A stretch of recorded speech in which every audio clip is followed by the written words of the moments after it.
Reggie here, your friendly neighborhood bodybuilder and comic book collector, and I want to welcome you to another one of my vlogs / podcast, depending upon where you're listening to or watching this. This recording is a follow-up to one that I did recently called Spec Gone Wild. And in Spec Gone Wild, what I basically did was I talked about the unprecedented phase that we are about to enter. Yes, phase 4 of the MCU, but more importantly, all of the speculative hype that is going to be surrounding phase 4 and phase 5. And you guys have already started to see it. You've seen the videos, you've seen the spec list, you've seen the prices go up, you've seen the videos. You guys know what is happening out there. And in Spec Gone Wild, I basically say, hey, it is coming. Here are some things that you might want to think about or to consider as you navigate your way through all of the speculative hype. But what happened as a result of that video was there were a lot of people that reached out to me via direct messages, via the comment section, via emails, kind of talking about, really looking for some additional tips and some additional guidance on how to kind of navigate through this. And one of the things that I have always found to be extremely helpful when I needed to keep myself on track was goal setting. And goals have always been a part of my personal and professional life. When I do goal setting at work, I have a process that I follow. And it's a process that has worked well for me for like 15, 17 years. And it works extremely well. And because it works so well at work, I've applied it to other aspects of my life, like my personal life, what I used to do in fitness in terms of bodybuilding, et cetera, et cetera. And it's always kind of helped me. And so I've actually done videos on some of this stuff previously that to some degree or another, I kind of want to remaster right now because my audience has changed and may not remember a lot of those videos that I did, 2 years ago or however long it has been. As I thought about this recording, I received an email from someone that was asking me some questions about goal setting. And the questions were along the lines of, Reggie, how did you decide that you wanted to focus on Spider-Man? Specifically, how did you decide that you wanted to focus on Amazing Spider-Man, especially given the prices and things like that? And I started to kind of think about that, and I started to kind of think about this whole goal setting thing. And I think I know where I want to go. I know where I want to go.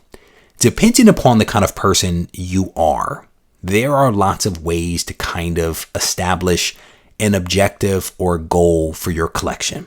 You could have a very simple objective like, I want to only buy independent comics, or I want to have the best Silver Age collection around. I want to be the best modern variant collector that I could possibly be.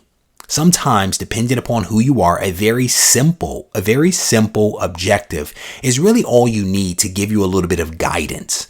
And this guidance is important because when you are bombarded out there with all of these speculative videos and suggestions on books that you should buy, you have something to evaluate those things against. Because if you're really focused on Silver Age comics because Silver Age comics make you happy and that is what you want your collection to be about, if a book comes along that is a modern variant, then you automatically know that is not necessarily a book for you because that's not your focus. But without having some kind of objective, when these opportunities bombard you, then you don't have anything to push against that with. And you might be enticed by buying that variant or this cover or that cover or this book because it was a cameo appearance or a first appearance of this particular character. And if that's not your thing, then you don't want to necessarily be enticed by that. There is some data out there that suggests that by having a written goal, you're more likely to actually achieve that goal than if you just have a thought of what your goal might be. So your goal, your objective could be a very simple statement that you write out that you have in your room or in your closet or wherever it is that you can refer to it frequently to help you find some balance. Again, when you are bombarded with these suggestions for books that you should buy. There are some people that want to take a more structured approach. They need more texture, more context for what they're doing. And that's where things like SMART goals can come in very handy, right? SMART goal is basically where you write out a goal with some texture to it, right? And so the SMART is an acronym that stands for specific, measurable, achievable, relevant, and time bound. And I'll go through this relatively quickly, but it basically gives you an ability to state what your goal is, to explain why that goal is important, to figure out how to measure it, and then to give yourself some parameters for actually achieving that goal. That's essentially what a SMART goal is all about. It's taking a very simple objective and building it out with some specificity. So when we talk about a specific goal, the S in SMART, it really is, what do you want to accomplish and why? What do you want to accomplish with your collection, and why is that relevant? Why is that important? And I think the why is really key, because that's where you keep yourself, honest, and that's how you hold yourself accountable. When we talk about measurable, it's really, how are you going to measure your success? If you say that you want to buy this really expensive grail and you know what the dollar amount, the FMV is for that book, you know that you need to be saving some money or selling some books in order to actually raise some money. So the measurable part is, what are the metrics that you're going to evaluate yourself against, your progress? Are you saving $100 per check? Are you selling 5 books a month in order to save whatever it is that you need to save to reach your goal? How are you going to measure progress? Achievable, the A. Do you have the skills and the information that you need to actually achieve your goal? If one of your goals is to buy a Golden Age comic that may only come up for sale once or twice a year, the question becomes, when that book presents itself, do you have the expertise, the knowledge, the information to evaluate how much you should actually pay for that book when it hasn't sold in 6 months or a year? Do you have the information that you need? If you are trying to buy a book raw in the wild, do you know how to grade? If you don't know how to grade, if you don't know how to evaluate the price of that comic that only comes up for sale occasionally, you have to get that information that you need in order to achieve your goal. Is it achievable? Relevancy, the relevant, the R. How is the goal relevant to what you're trying to accomplish? And this part comes in really handy if you have a big overarching goal, but then sub goals below it, right? So you could say, my big goal is to have the best, and I'm making this up, the best Silver Age collection that I can possibly have. But underneath that, I want to complete a run of Amazing Spider-Man. And then you break out the specific, measurable, achievable, relevant components to achieve that run of Amazing Spider-Man that falls underneath that category of Silver Age comics. How is it relevant? And is it relevant? If it's not relevant, then that's probably something that you don't need to touch. Again, if something is presenting itself to you and it doesn't meet the criteria that you have for your collection, then you can automatically discard it, or discard it maybe a little bit easier with some justification, right? And then the T stands for time bound. What is the deadline? What is the deadline that you have for your collection, and is it realistic? I had a goal this year of completing the run of Amazing Spider-Man and also, buying Amazing Fantasy 15. What I realized is that both of those were really good goals, but they were also really large goals that to some degree or another conflicted with one another.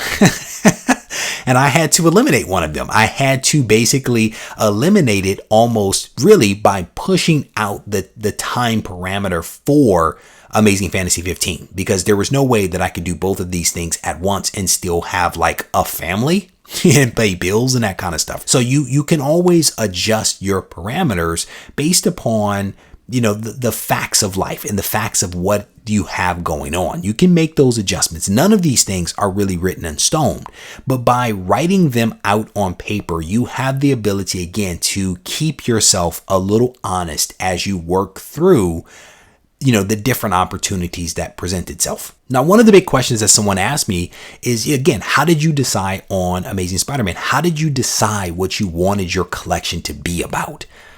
And that's pretty tough. That's pretty tough. I think that you honestly have to sit down and you have to ask yourself some very tough questions around, what is it that is important to you? What is it that will make you happy? What is it that you want to enjoy. What do you enjoy? For me, it's pretty simple. And some people would call it boring. Some people would say that I need to expand my horizons, and some of those things could be true. But I like spandex. I've said that before. I like spandex. I think that there's a lot of different genres of comics that are out there, but I like spandex. And then you drill down, or you kind of drill up, depending upon where you go.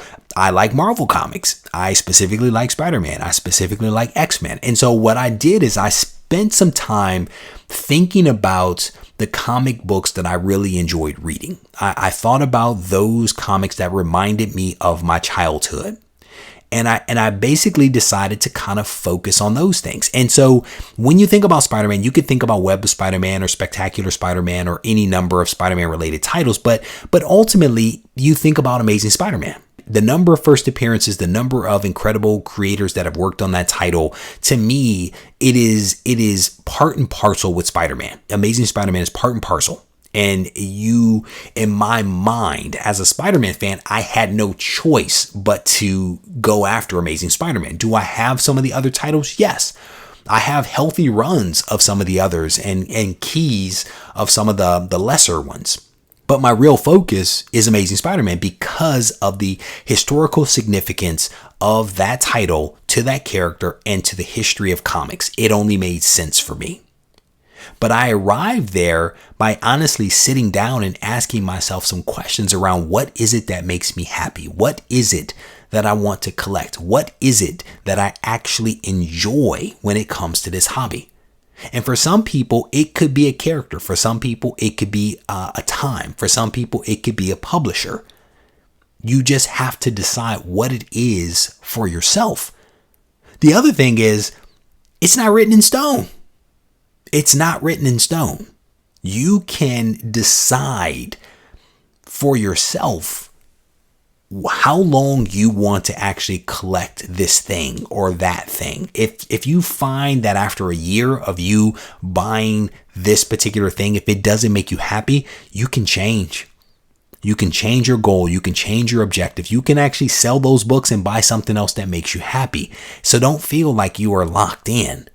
But again, by having a goal, by having an objective, by asking yourself some tough questions, it will allow you to narrow your focus a little from the infinite number of comics that are out there across all the genres, across all the time periods, against all of the speculative hype that is going to be coming your way. By having asked yourself some questions and written some things out, it's going to allow you to navigate those waters just a little bit better. At least that's my hope. At least that's my hope. At the end of the day, you're going to have to decide what works best for you. This is a hobby and it should be fun, yes. But because there's money involved, it doesn't hurt to put a little bit of rigor, just a little bit of rigor behind some of this stuff. But again, at the end of the day, you guys are going to tell me whether this is something that works for you or doesn't. And if it doesn't, that's perfectly fine. But I want to thank you guys for taking the time to listen to this recording. I hope that you found it helpful. And certainly if you want to talk more about this, let's do it. Let's do it in the comment section. Feel free to reach out to me via email or Instagram. You can find me on email at RegieCollects@gmail.com and on Instagram at RegieCollects. Take care.